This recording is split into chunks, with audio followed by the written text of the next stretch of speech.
You're listening to Errol Parker and Clancy Overall, editors of the Betoota Advocate on Desert Rock FM. Welcome back to the Betoota Advocate radio show, recording live here in the Diamantina Shire. Not long till Christmas. Christmas parties are starting.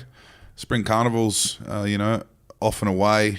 That's the start of all this shit, and it doesn't really end until late January. How are you going, Errol? I'm all right, mate. Just trying to get to Christmas, mate. Making sure that all of our ducks are in a row. Mm-hmm.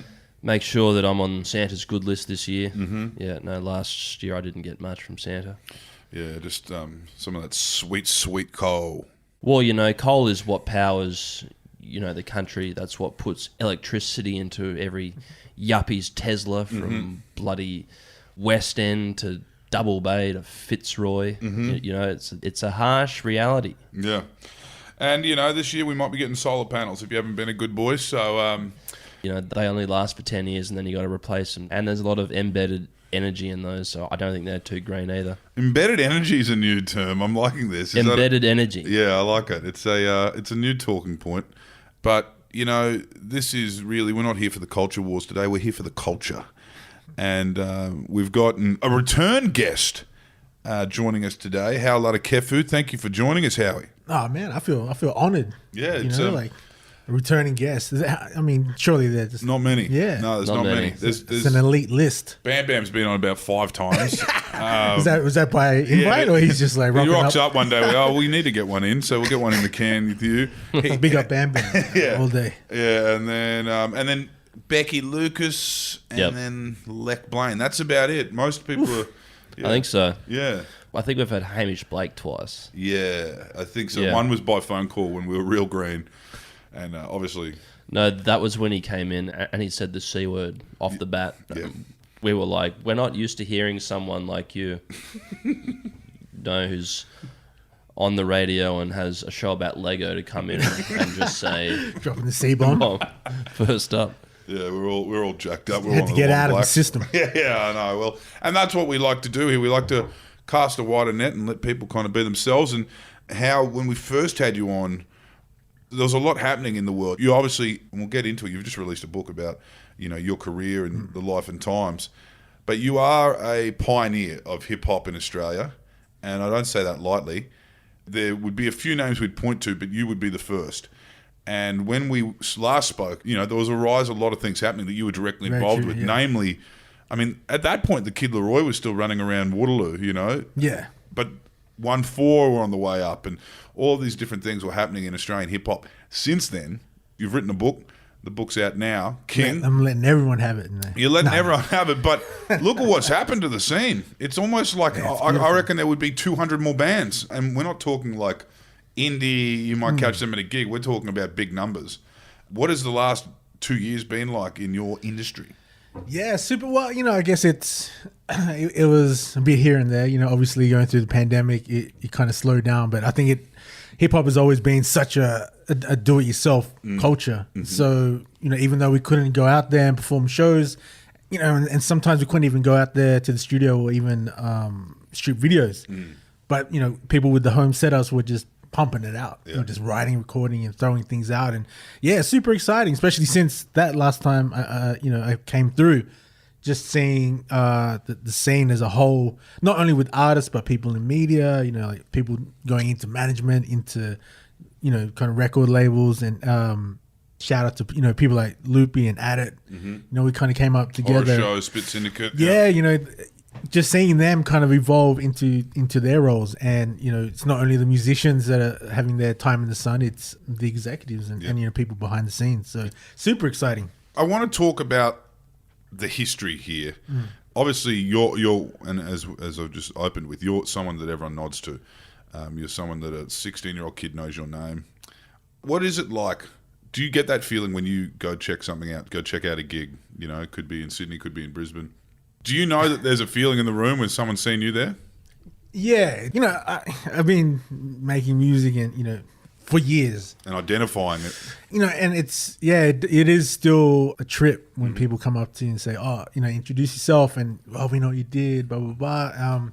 And it is, I think early on in my career, just rolling with certain people when that kind of happened, it was a bit, I think Spaniard was talking about too. You don't know whether these guys are trying to start you or they're admiring you. But as you get older, obviously you step into these spaces and people are super respectful, And, even if they don't like what I do, they understand, that the name has weight. And it's interesting, you talked about 16-year-olds and, I work with a lot of artists that are around that age and even the early 20s, and now I'm their same age as their parents or their uncles. So it's an interesting dynamic.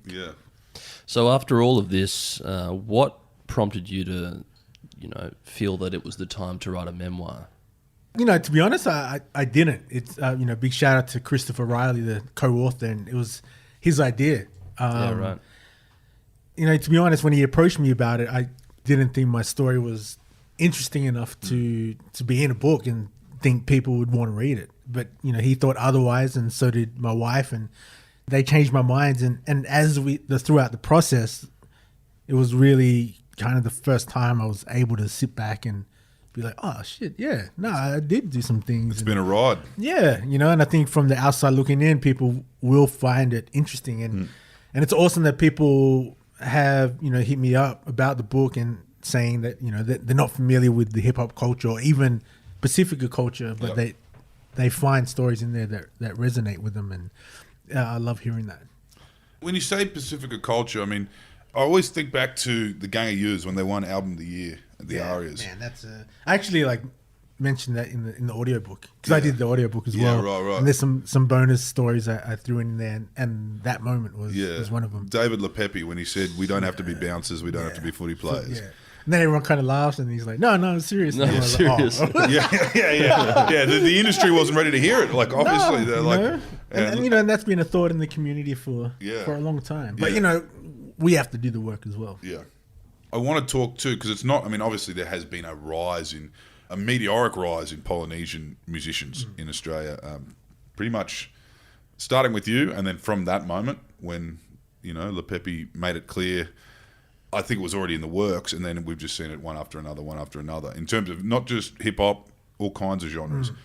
But you have come from, a background in hip-hop. In your book, you say you're the only Tongans on the block. We're the only Tongans on the block in the Australian hip-hop scene. Well, it was interesting back then. They were kind of, there was a Pacifica scene. People like 6 Pound was really big in that scene. But I wasn't really part of that scene, funnily enough, because I rap my natural accent, and they were kind of rapping with American, and they were influenced by other things. But I was more kind of in the circles of the hoods and things like that. So there were a lot of other Tongan artists, but kind of in that scene, I was the only one. And even there was only a few DJs, and maybe shout out to MC Trey, Fijian background. She was around then too. So. But, it was a different time then, too. It was very multicultural and very small and very intimate, but there was a lot of love back then. Sure. We spoke to the hoods not long ago, and we asked them what did the scene look like early days in Adelaide, and they said lots of rooms of men. That's what they said. I guess that's the graffiti element too. Yeah, where it's definitely. You're not really bringing your misso to a gig with you, and the girls aren't coming early days anyway. But and even the girls that would rock up there full tracksuit. And the graffiti artists. Yeah, and they'll probably throw down with you too. You're trying to talk to them. But there is a DNA which I think a lot of the young kids do know, especially the ones coming through now, where there might be completely different sounds from hilltop hoods to chilling it to whoever's coming through now. But there is a DNA, and I do think they do acknowledge it. You don't think they think, oh, we've invented this? The new artists, like the drill and the kids who are blowing up on YouTube. I think that there's a few. It's removed, like a chilling it, right? He always says that he listened to Horror Show and obviously Horror Show were listening to the hoods, and so there is that kind of DNA that kind of goes through the part of the fabric.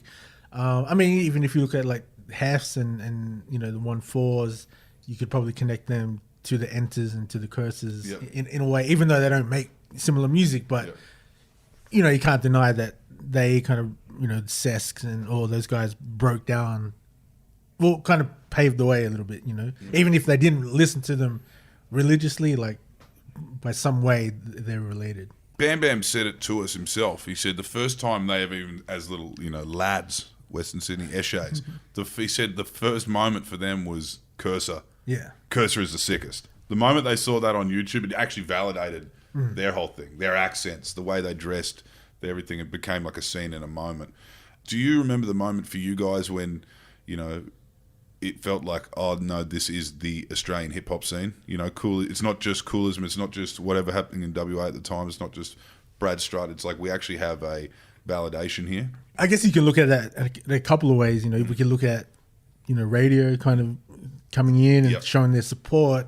You know, the ARIA is kind of acknowledging, okay, like we have to Urban. Yeah, you know, introduce urban album. Yeah, you know, introduce a category, you know.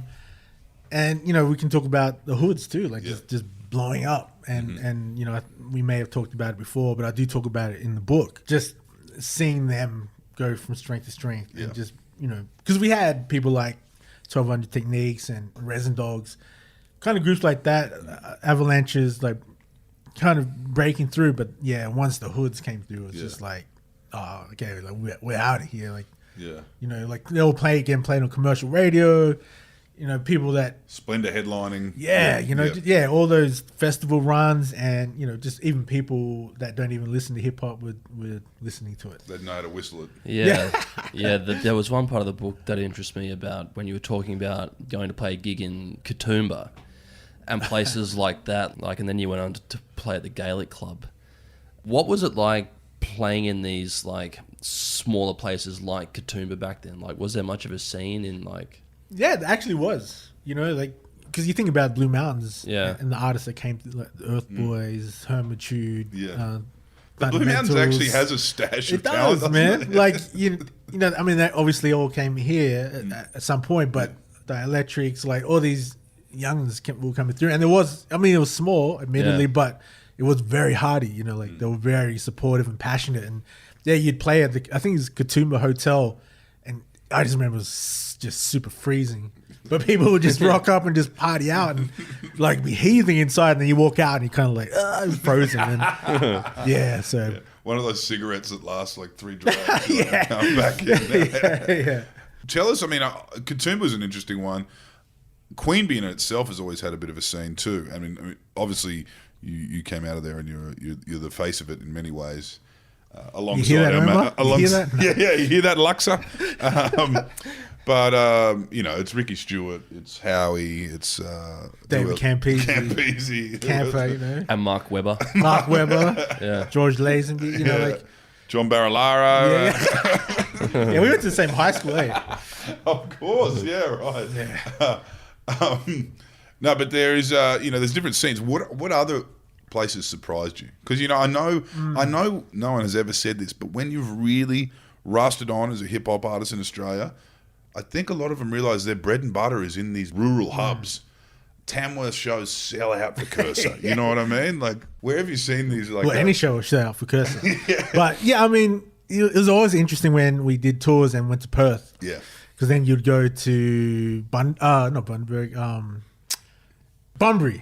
in Perth. Yeah, you know, like you drive out to Bunbury. Yeah, I remember I went on the Resin Dogs tour, and it was Resin Dogs and it was us, and part of the Resin Dogs crew was Abstract Rude, who's a African American from I think maybe South Central or something like that. So he's like kind of militant, he's proper black dude, and then.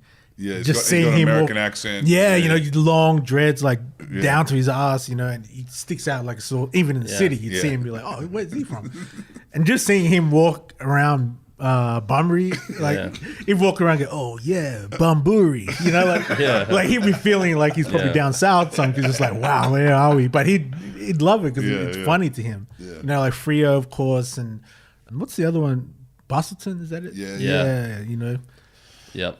Adelaide is the fact that the hoods come out of the hilltops, like it's a bizarre little kind of chasms and veins you find throughout the country. I know there's something happening in North Queensland right now too. Yeah. Ipswich has certainly had its moment. Switch, yeah. Yeah. The Sudanese, what do they call it? Swish. Yeah, Swish, yeah. I've been seeing them around. Tell me now, though, when did you feel like this is something I'm going to be able to do after music? By the way, I know you haven't hung up the microphone just yet, but in terms of no longer making music and working in hip-hop without making music, when did you realise that was going to be a thing? Yeah, it's, coming out of being an artist. I think like doing radio, like working at Triple J. I was still an artist when I started, and even like throughout my time there, was an artist. But then I was able to, and then becoming a mentor kind of happened like naturally, because obviously when you're doing the show, people are asking for opinion and feedback, and then you have this dialogue with all these young artists, and then you realize, I'm actually contributing to their development. And that just kind of grew, and met people like Turquoise Prince, kind of took him under my wing, and then meet people like Remy and Sampa, and sometimes with Laroi, and then obviously OneFour. And I was very fortunate that I was able to evolve on my watch as well. Evolve what you could see happening in the scene. Seeing, still staying tapped in, but also knowing like, I don't have to be an artist to be involved in this culture, and also, with hip hop, it suffers from ageism. We're kind of coming out of that now. Seeing people like Jay-Z and Nas and still doing things. Forever ever.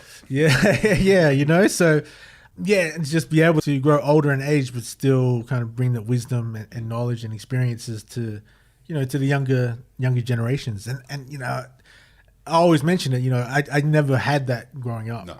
So I knew it that starts with you guys, right? Yeah. There was no old heads before you guys. Well, there were, like, because we were the tail end of that first generation, but they kind of did their thing, whether it was hip hop or graffiti or just street shit, but then wouldn't move on from there. Like, we didn't have anyone kind of moving into radio or into record labels or management. We're kind of that generation that's been able to do that. And in the States and the UK, they've done that for years, and now we're getting to be a part of to build that kind of structure here in Australia. I do remember my first coolism. I wouldn't be able to tell you the name of the song, but I remember it was on Napster, so sorry about that. It'll take you like 10 years to download something. Yeah. Dad can't make a phone call for the next fucking 30 minutes because I'm downloading one song. And I do remember going to some of those early gigs. I might have even been at that Resin Dog tour. What I loved about it then was this kind of infantile scene had all these influences that you don't really see elsewhere in the world, particularly people that paint trains are directly involved in hip-hop in Australia.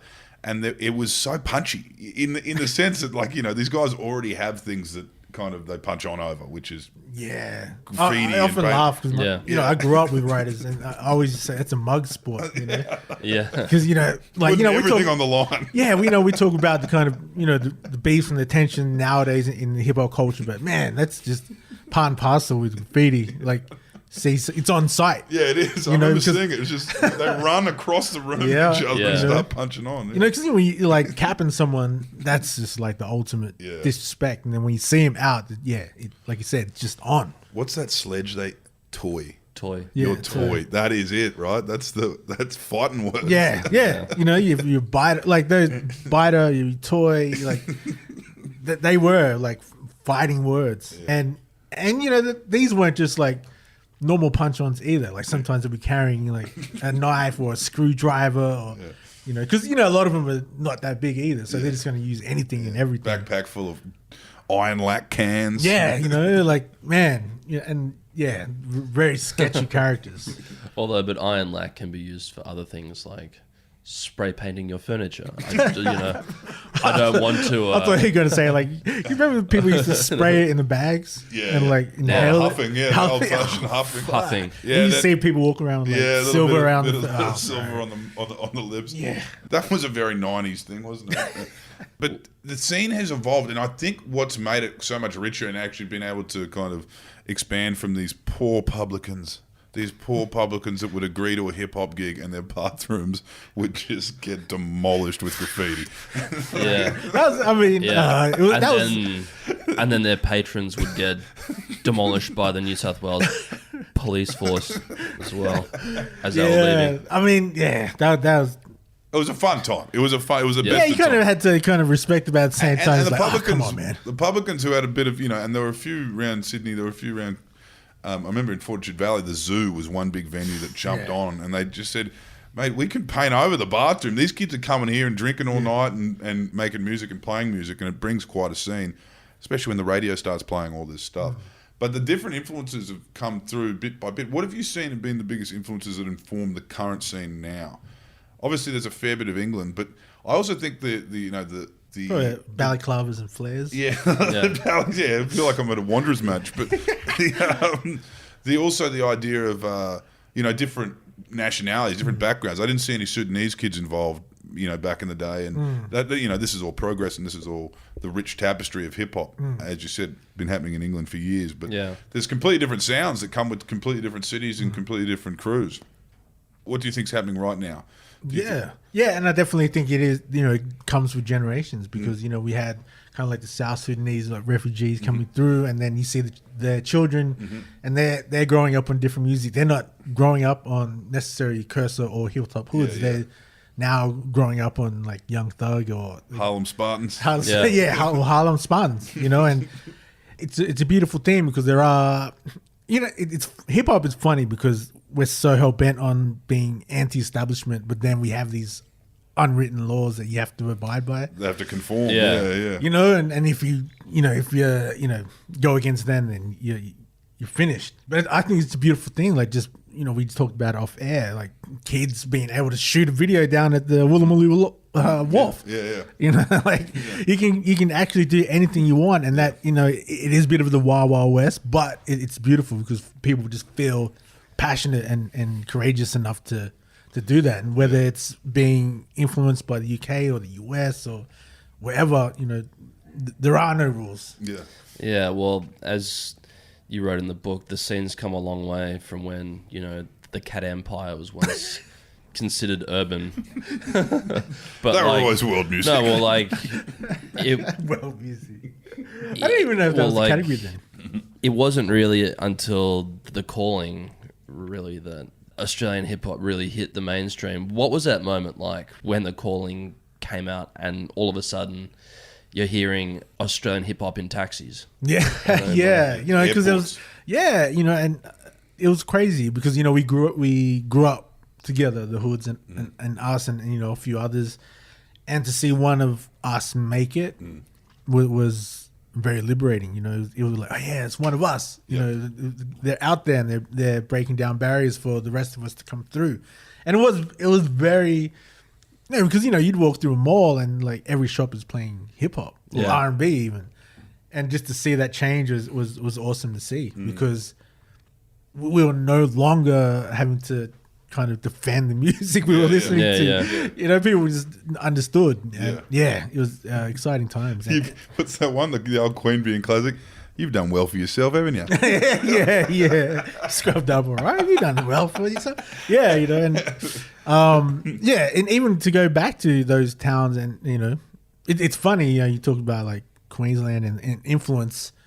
We talk about the influence of the West. You can go to Queensland where it's like 40 degrees, but they still wear like head to toe tracksuits. I know. I've seen that happen too. Because back in the day, the boys used to wear the Dickies with the Timberlands, and now they've just gone. They've kind of followed Sydney's lead. And they're going full trackies, black socks with the Chuck Taylors. Well, there's one thing I've always wondered though, because as a person who grew up on Slim Dusty and Van Morrison, when The Calling came out, that was it was obviously very new for me. But one thing that always confused me was what's the go with like the anime and them being obsessed with like swords and shit like that. I mean, like that is very interesting because when I mean, like if anyone knows, it's probably you. Like D&D or something. Yeah, or like the Wu-Tangs, like they're always There's into a their martial anime. arts element. Yeah, well, I like martial arts, but the whole medieval thing that they came through with, it was very interesting. Like the first time I saw, like, was it Matter of Time, the EP, and it had those drawings. I was like, what is going on here? It's like very gothic, but yeah, that whole anime thing, yeah, it's a cracker. And you're seeing it now in like those Penrith Panthers lads are all into their kind of with their boombox coming through. Yeah, but also with the anime and they've got their cartoon characters themselves and stuff too. It's all, but you're right. That was a moment. It was the blues coming through into the change rooms, and they were blasting on the boombox. Yeah, To'o and Luai. It is now a great opportunity for Australia to see how hip hop is one of those genres that blends perfectly with sport and fashion. Not many do. You know what I mean? Iggy Pop might have been able to put him in a Gucci campaign, and and he's down there watching the soccer. You can get the Oasis. Iggy Pop. Yeah. But Gallagher's watching soccer. You know what I mean? The fact that we have a genre like this where we're now seeing in the highlight reels in the NRL and the AFL and the Super Rugby of Australian drill rap or Australian hip hop, the boys are all doing sponsorship deals with different sportswear and luxury sportswear, mind you. It's all happening, and there's a fair bit of money going around. Are you happy to see the kids getting paid? Because you guys were bumping in, bumping out, in vans. Yeah, I mean, yeah, definitely. Like if there's money to be made, a lot of that money should go to these guys that are doing the work, because everyone wants to be associated with the artists because they're cool. You see, I see Hooligan Hef's like Insta stories. He's in the Roosters box watching the game. He's got the brand new veneers. Yeah. Shout out to the veneers, man. Must have been gone up through the roof 100% last couple of years. Scotty Marsh said that when he goes out and meets a bunch of lads out west, they're painting trains and they've all got game show smiles. Yeah. That's very true. I saw Curse has got a new set as well, and good on him, man. Like when Spenny got his done, I was like, oh, what's going on here? But it's money well spent, I guess. I was saying Bam probably can't do it. He'll lose one because he'll lose them all. Yeah. But it is awesome to see people getting these deals and everything. I just hope these corporations like really invest in them, not just like throwing them some sugar shirts. hits and shit. Yeah. You rattled off a few names that you said you felt honoured to be able to have worked with. Those are some serious feathers in your cap. You know what I mean? Well, let's talk about the biggest names in music in the world right now. One of them's Kid Laroi. Yeah. You were there at the start. I remember 3 years ago, 4, might have even been longer. I remember you were the one that brought him into the studio with OneFour. They ended up doing a song together.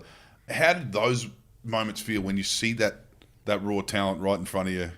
I mean, you're probably not thinking at the time, this is going to be a Justin Bieber collaboration right here. This little kid wearing a Bunnies tracksuit's going to... working with, what's her name? Like Miley Cyrus. Yeah. I'm going to see him on SNL with Elon Musk and Miley Cyrus. I don't know. I can just see him now. And then he's going to go on to buy Twitter. No. Well, Ricky was the one that brought Laroi in, and shout out to Ziggy as well. Like he was looking after Laroi too. And I was around there, but there were definitely people that were close to him and worked with him a lot longer. But yeah, just being in the studio with OneFour and him, and I tell a lot of people like you definitely saw that he was going to be something. And like same with Sampa The Great. When I first saw Sampa, I was like, man, she is something special happening. And she's flown out of Australia. Like she's international now. Yeah. She's got like people like Will Smith posting music. And Laroi, because I think also because he was 13, 14 when, and you'd see him everywhere. Sneaking into clubs, and into festivals, wherever. Like Nookie would take him around as well, but to see his work ethic in the studio was it kind of solidified. Like he's gonna go somewhere, because he wasn't just in there like check me out, I'm the cool rapper dude. Yeah. He was in there working the computer, go back to the mic, record, go back to... He was just constant and always singing and rapping. And I know everyone, like even OneFour was saying afterwards, they learned a lot watching him record, because he would just go in there, kind of mumble stuff, not even put words to it, and then figure out the words later and just be constant. Yeah. And he would do that every day. I remember I was lucky enough. Nookie teed us up with tickets to the Wu-Tang at the Opera House, and the kid before when he was very much the Kid Laroi was sitting next to us, and I remember seeing him throughout the gig. I mean, I'm sitting there watching it. I remember seeing him just writing notes, writing stuff down. It would have been 14. It was prepubescent, like hadn't had the growth spurts. Was still there with the bunnies beanie, and was just sitting there writing notes, and that kind of, I mean, that speaks to a kid that knows that there's a pathway. You know what I mean? Yeah.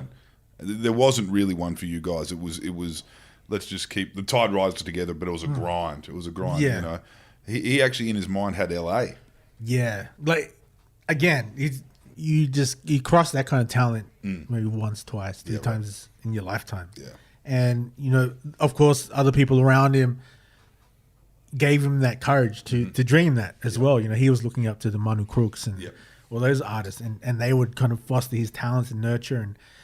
But yeah, you still have to have something in you to feel like, this is what I mean, I had that in high school. Like, I mean, all I knew was I wanted to be a rapper. Yep.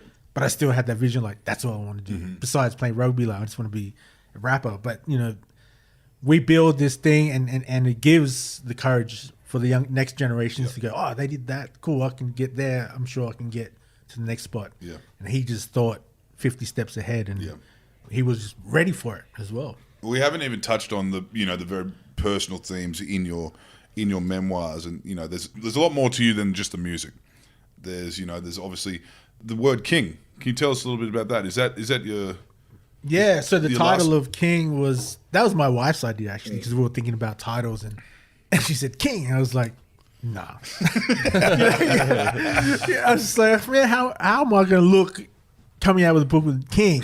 Like, you don't call yourself king, people call you, appoint you the king. And she's like, no, because of your name. So my name Hau, it like translates to king in Tongan, and my full name Langomia Hau is helper of the king. That name was given to me by my uncle Sione, who's a historian, and he was working for the king at the time, so that's how he got me the king. And then there's also like the king, the elder statesman in hip hop, but also the beauty of nurturing the next kings and queens, and the kingmaker. Yeah, the kingmaker. And for me, that's the exciting part.